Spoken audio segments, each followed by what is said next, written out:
Hello, Miming. Mag-best friend yan sila. Mag-best friend yan sila. Sa lahat ng bagay, magkasama sila.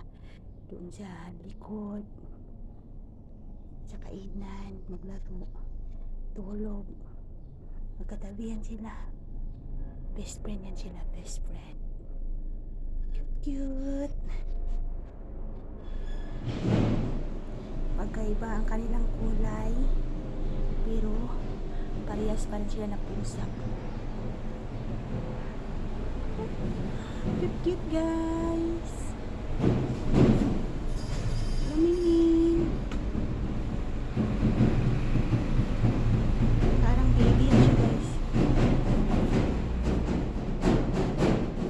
Takot siya sa tunog.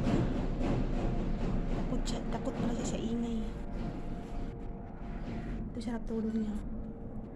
Hello, Miming. Hello. Siya guys. Takot siya sa ingay. Grabe nito init guys. Grabe.